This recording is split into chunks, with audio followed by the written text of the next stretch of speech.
مرحبا أصدقائي، في هذا الفيديو لنقوم بلعب مباراة على chess.com. هنا يفتتح الأبيض ببيدق الملك e4. أنا غادي نلعب معاه بالكاروكان ديفانس. كتبدا بحال هكا وكتبعها البيدق ديال الملكة باش إلا كلا غادي تاكل وتجيب واحد البيدق اللي كان في السايد تحولو للمركز. اوكي، إلا كلا ناكلو مباشرة، مكلاش نطورو الفيل ديالنا. اوكي، دابا سدينا على الفيل. الا جاب الفيل ديالو، هذه هي الحركه الاكثر لاعبا، غادي نتبادلوا معاه الفيل بكل بساطه. هنا كاين عندنا واحد الحركه نديروا له ايشيك من هنا ونقدروا نتبادلوا بالفياله باش نتجنبوا شي تفريعات من هذا النوع. هاد الحصان وهاد الملكه اللي كيشوفوا في هاد البيدق ممكن ندفعوا هاد البيدق حتى هو، ولكن كتجي من وراه هاد التشيك. طالب هاد البيدق وطالب هاد. اوكي، نمشيو على بركة الله. تشيك، اش غادي يوقع؟ شنو أسوأ حاجة ممكن توقع إلا درنا له تشيك؟ يقدر ينزل عندنا هنا بتشيك أخرى، ولكن ماشي مشكل. يقدر يجيب الفيل ديالو هنا، حتى هادي حركة باش يحاول يطرد الملكة، ولكن الملكة ما عندها فين غادية. فقط تطوير هاد الحصان هنا كفيل بأنه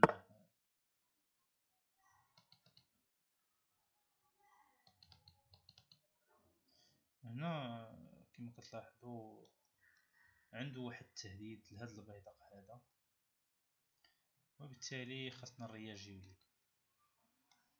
إلا هجمناه فغادي فقط غي يجيب الحصان ديالو هنا، ما عنده ما يدير. دونك نحاولو نطردوه، ولكن كاين عنده واحد الحركة صراحة. إلا هجمناه يقدر ياكل هاد البيدق هذا. حيت إلا كلاه مضطرين ناكلو. غادي ينزل عندنا هنا بالتشيك، ما بانش ليا شي حاجة عنده. فوالا غنجيو هنا، شي حاجة كثيرة عنده. خليه ناكلو. إلا جانا بإشيك راه نجيرين.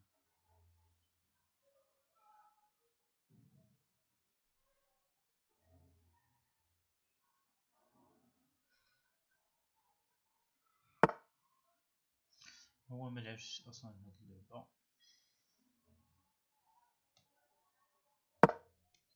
نحاول نطور هاد الحصان هنا. نقدر الروكي، ولكن كاين عنده بعض التكتيكات، بعض التضحيات بهاد الفيل. إذا نجيب هاد الحصان دابا نختارو ليه غير المربع المناسب باش هنا ونحطو هنا غادي يمنع الفيل من التطور لأي بلاصة. وهنا عاوتاني إلا حطينا هنا غادي يكون أقرب للملك ديال الخصم.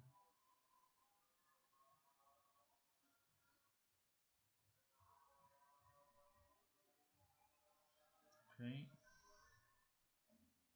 لأن قبل ما نروكي خاص نأمن أن الملك ديالي غادي ما غاديش يكون تحت الضغط، حيت إلا ما كان الروكي بجهة أخرى. نظرا لضيق الوقت غادي نلعب هاد الحركة. تقدر يهاجم بهاد البيدق، ولكن ما عنده ما يدير، خيهاجم.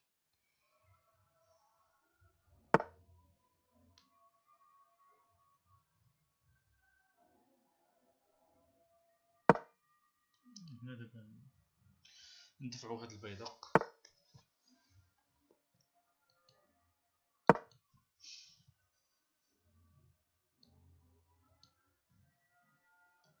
يقدر يدفع هنا خطأ.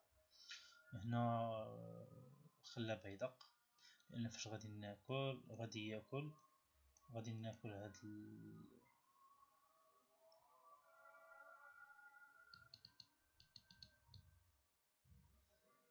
هنا حركة مزيانة عندنا. نقدروا ناكلو هاد البيدق، نهاجمو القلعة وريكوبيريو بيدق اخر، وبالتالي 3 بيادق. الى حيد القلعة ما غاديش يبقى كيدافع على هاد البيدق حتى هو، وبالتالي باذن الله الامور صحيح ان عنده هاد الحركة هنا، ولكن القلعة تحت التهديد، ما عندوش الوقت في اللعب. اوكي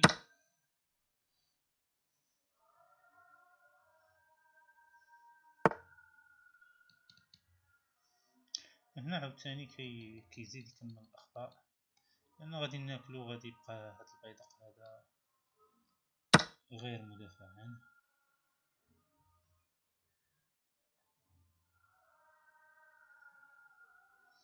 الان بما ان عندي هاد التفوق كامل ديال 3 بيادق، غنحاول نتبادلو بجميع القطع ونمشيو للنهاية.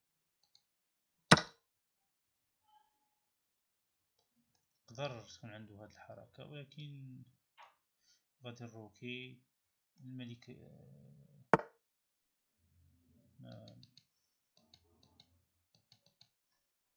نقدر ندفع، حيت الكليت هنا غادي يولي تحت الضغط.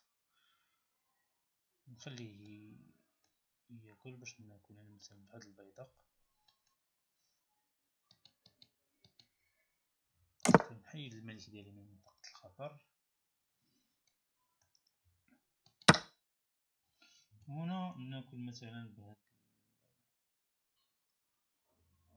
بهاد البيدق باش ما يبقاش بيدق جانبي، وندفعو ونجيبو هنا. هذا خطأ، هذه ملكة مجانية وقام مباشرة بالاستسلام.